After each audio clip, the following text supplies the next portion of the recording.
Hi guys, Matt Lemke here with Gamer Goggles, gamer-goggles.com, and today I have another flip through for you. This is on Secrets of Magic.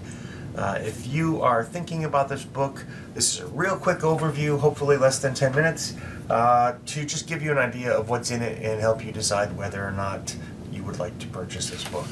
So inside the Secrets of Magic, of course, we have the introduction, the structures of magic. Some of this is going to change a little bit with the remastery because, well, it talks a little bit about schools in this book and different traditions and things of that. So I am not sure how that's going to change with the remastery project yet, but there is probably, I don't know, about 35 pages of background material on, zoom out of here so you can see a little bit better, on magic, the essences of life, abjuration. Basically it goes through the different schools, even though they're not really calling it schools yet. If you have seen any of the interviews with them about the remastery project, it's something that they were planning on doing and moving towards a long time ago. So you can see already that maybe this was part of the phases in doing some of that. It was just brought to the head with everything that happened over the summer. And then it introduces some new magical backgrounds. Some of these are really cool. Well, let's see, which one is it? My favorite is Magical Misfit, I think. Yes. For a first level character, this is really kind of fun at times, especially if you're playing something like a rogue. You're trained in Arcana, Underworld lore. You gain the trick, magic, item, skill feat, and this is Magical Misfit background. It's been a lot of fun for me and my character. And then there's a few others. Student of Magic, which basically gives you recognized spells skill feat, which is pretty good. Of course, you know, the ability boosts come with things like that. And then there's some rare magical backgrounds, and actually I kind of am fond of anti-magical, even though I've not used it yet. It has a good bit of uniqueness to it. That's probably why it's rare, right? You're trained in skill, a lore skill of your choice, and then on a DC 3 flat check, let's see, whenever you would be affected by magic, even your own magic, or that of an ally, the originator of the effect must attempt a DC 3 flat check. On failure, the magic doesn't affect you. Low chances, but on a success, magic affects you, and there is no need to attempt further flat checks for the same magical effect. I think the idea of you becoming attuned to or used to a magical effect in combat or in a social battle could be very beneficial. And then we move into the classes, and there's two basic classes in the book. There is, well, it's the I should have started here because I usually do. It's the Mage and the Summoner, and the multi-class archetypes, which is actually where I've spent most of my time with this book. I've actually owned this book now for about a year. So the Magus, he is basically a caster that summons his magical energy through his weapons or body in melee combat. That is basically a Magus. They are trained in perception, saving throws, expert fortitude and will, trained in reflex, skills, trained in Arcana, trained in a number of additional skills equal to 2+ intelligence modifier, trained in simple, martial, and unarmed attacks, trained in light armor, medium armor, and unarmored defense, and then trained in arcane spell attacks, trained in arcane spells DC. So, what I didn't do is cover the key ability, which is strength or dexterity, and hit points 8+. Now, what I'm going to tell you is that this is a great archetype for rogues. I am currently playing a rather complex rogue, and we'll get into that maybe another time. He took Ancient Elf, dipped into Investigator, and then he took the Eldritch Path for being a rogue and dipped into Magus all at first level. It's very complicated to play. If you want to do certain things, you have to really plan out your character, sometimes 4 and 5 levels in advance, to be able to do something like Spell Strike. But he is a lot of fun in the game we're playing in the game world we're playing in. hindsight being what it is, that character might not work in a traditional Pathfinder game. Just because we're not you might not do as much investigating or doing things like having to read lips. The class features, of course, you get your background, your initial proficiencies, your spell casting. You eventually get to heighten, you get to heighten spells with your cantrips and stuff like that, and you gain Spell Strike, which is a 2-action ability that allows you to put a spell into your weapon, whether that weapon's an unarmed attack or whatnot. And that is the big focus for me on the Magus. I have not played a Magus in its full self. I've only played the Rogue version, and I'm having a lot of fun, like I said. So there's plenty of skill feats, but Spell Strike is the main focus of what a Magus can do. And then there's the different Magus feats. Depending on what path you want to go, you can look at like Arcane Fists, you can have Familiars, you can raise Tomes, you can have Expansive Spell Strike, which basically allows you to use a wider variety of spells with your Spell Strike, other than just spells that would be a melee attack. For example, let's see. Yeah, that's where I was going. That has things like a burst or a cone. For example, fire spray. And then eventually later on, you get you have different types of spell strikes. Obviously, distracting spell strike. I have not used any of these yet, mostly because I am playing an archetype, so it's a lot harder to get to some of these feats. Where is it? I know. In fact, I do know. Where is it? I must have missed it.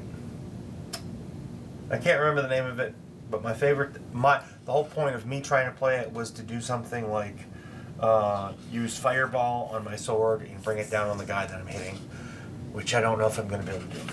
And then we have the Summoner. Summoners basically are creatures of magical power. Yeah, I guess humans and ancestors of all sorts and types are technically creatures. So basically, you call an Eidolon, or a powerful being, to help you in day-to-day life, usually combat. The Summoner in P1 was really good. I've not played the Summoner yet in P2E. Key ability is Charisma, and then hit points is 10 plus Constitution.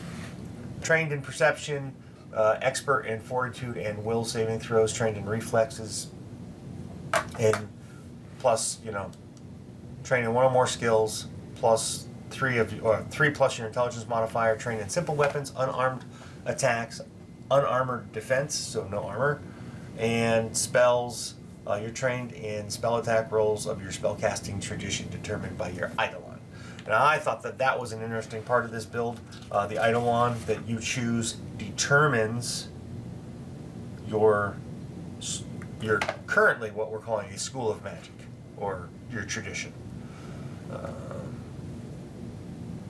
Of course, one of the key abilities that you have to have is manifesting your Eidolon, and then basically act together, share senses, things that allow you and your Eidolon basically to become unified into one being and act together. I think the right Eidolon could be really fun to play, and then here's your spells, broken down through 9th level. Well, actually, 9th level spells. Again, I haven't played the Summoner a lot. It is a very popular class. I'm trying to get someone to play it in my game world, oddly form. And let's see here. So the different levels and abilities, I'm not going to go through these all. If you guys want me to go through every class, like feat by feat, let me know in the comments below.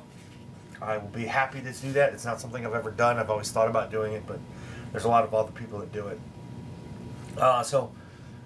Eidolons, though, let's zoom in again. Each Eidolon is a unique creature, and there are many types of Eidolons, each draw upon their own magical traditions.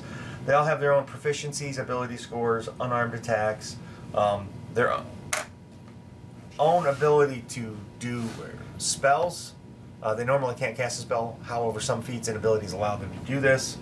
And then, of course, they have the instructions on reading the entry, which looks very similar to that of reading a creature in the monster or the bestiaries.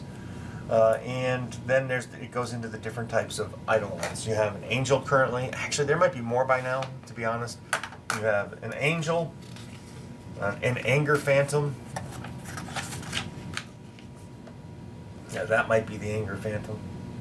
A beast, which I think is probably the most popular version of this. The demon, which obviously if you have angel, you have demon. That makes perfect sense.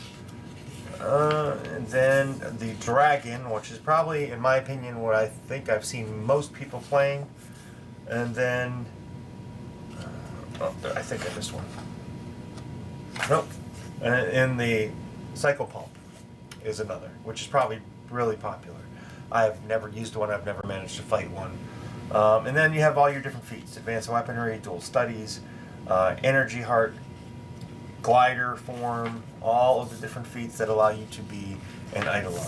And then after you cover all that, you move into the multi-class feats, which in this case is a Magus, which is what I'm playing.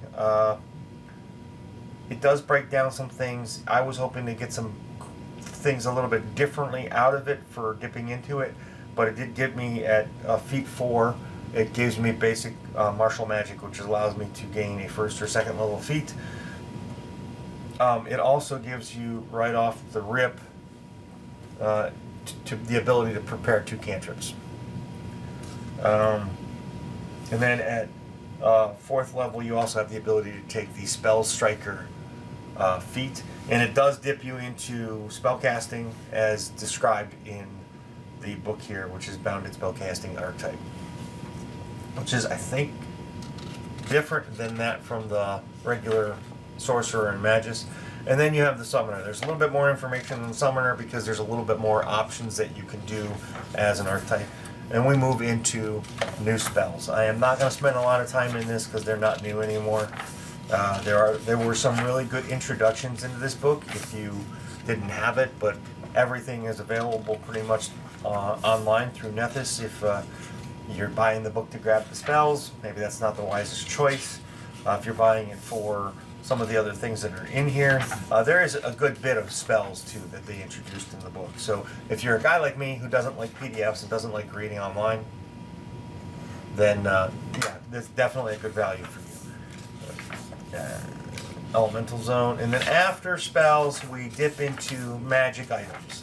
By now many of these magic items have been seen or heard of or spoken of. There are a few that stand out to me. Can I do this? Spells go all the way back to page... well, regular spells go back to page 143, and then focus spells start. And the focus spells are turning out to be my favorite thing as a caster. I'm playing in a game called, well, he hasn't named it, but it's basically set in the same universe as Shadow and Bone, and my rogue has some focus spells. He got an amplifier, which magically gave him 3 focus spells, and they're turning out to be really awesome.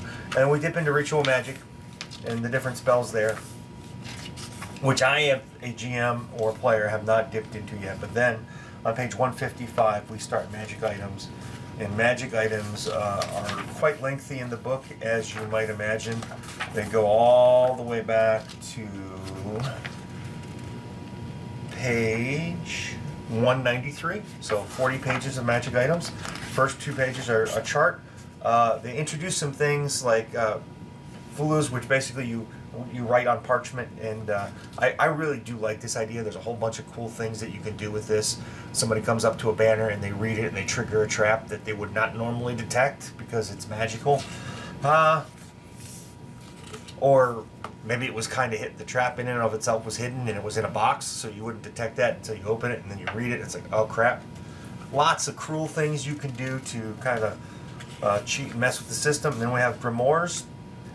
I think this is a really great idea. If for no other reason, just a storytelling idea, you create a grimoire, or you use one of these grimoires to create a quest and an adventure, and then maybe you turn it out to be nothing really big, like the whole adventure was a red herring. I would love to do that.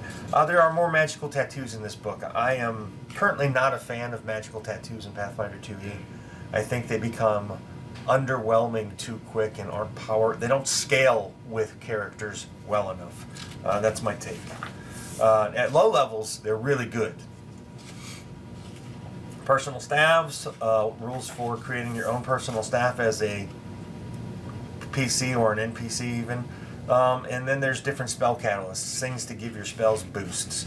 These are really, can be a lot of fun, especially if I like consumable items, so I would use these as consumables with limited uses, because I think that's a great way to give your players a little bit more power that can disappear, so they have to be forced to make changes and look at how they are using them. And then, of course, we have the consumables, like a dispersing bullet. Single-use item. Item 6. I really wish I had my glasses on because I don't remember what it does. The bullet shatters, obviously, into a sphere, metal shards. All creatures in a 10-foot emanation around the target of the attack must succeed a DC 21 Fortitude save or be pushed 10 feet from the target. 15 feet on a crit fail. That could be a lot of fun in a game. And by the way, this is my favorite picture of the book. We'll move here. Okay, so we move into some of the permanent items. I tend not to give a lot of these out. The GM that I'm working in is currently giving us more stuff that's flavored towards his game world, so we're not using a lot of the magical items, but we are using things like the runes. So Bane is in here, and then you've got Burst Shield's right there. It's an actual permanent item, but there's some new runes in here. You can hear Brilliant is in here. Again, all these things are readily available. Usually you can find them online. If you use Path Builder, it's available through there to look at. And then after that, you have the Book of Unlimited. The Book of Unlimited Magic. And basically, this is... They tie it into the lore like it's a great book. It's got true names on it. It has a whole bunch of cool stuff, ideas that you can do in it, and that's cathartic magic, elementalism, flexible preparation, ley lines, which is one of the things I really love to do. I haven't read the rules yet, and I'm probably going to introduce it into one of my game worlds. But here's cathartic magic. It is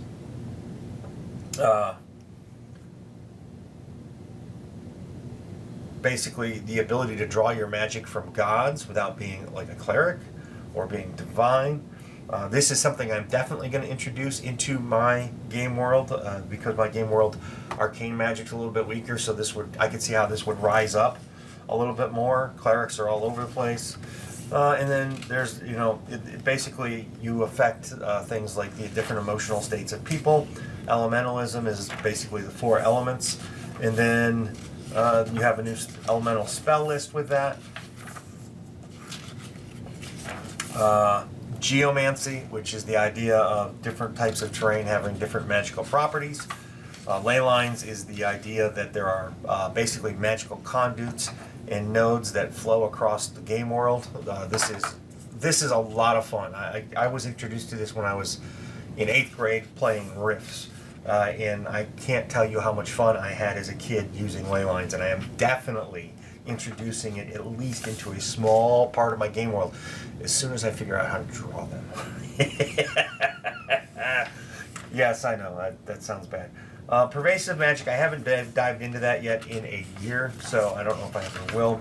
And that's shadow magic. I am definitely drawn to this, and it's something that I'm probably going to introduce into my game world. Alright guys, this has gone a lot longer than I thought it was going to do. This is actually the 4th time I've filmed it. So, what do I think of this book? Well, I'm going to do a full review on it, I hope, in the next few weeks, before Christmas maybe. But, if you want to play a Magus or a Summoner, it's a must-have. Unless you just don't buy books at all. But, I mean, for the price point, there's a plethora of information in here. As a player, at $49.99, if you're going to play either of those two classes, this is the perfect book for you.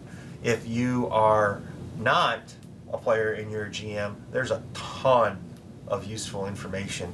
And if you're a book guy like me and you got to have the book because you can't handle PDFs, well worth the investment. You can always just buy the PDF. That's usually $10 cheaper. Anyway, thanks for watching. This has been a flip through with Matt Lemke from Through Gamer Goggles, gamer-goggles.com. Hi guys, meet the Nibbles, who's gonna go down. She just decided not to go down my back, so we'll do this for her so she's comfy. Thanks for watching my video, and I appreciate it. Please hit the like button and share it if you know somebody who might be interested. And of course, there's always Twitter and the Facebook thingy, and soon I have a newsletter coming. That'll be down there or in a link below, and my kitty cat loves that idea. So anyway, there was one more thing. Oh yeah, subscribe. Be a part of my community, our community. Let's make it grow together. See you guys at a con somewhere, or a local store, or if I'm driving through the country, maybe a game club. I don't know. You're not going to go knock down my camera. Bye, guys.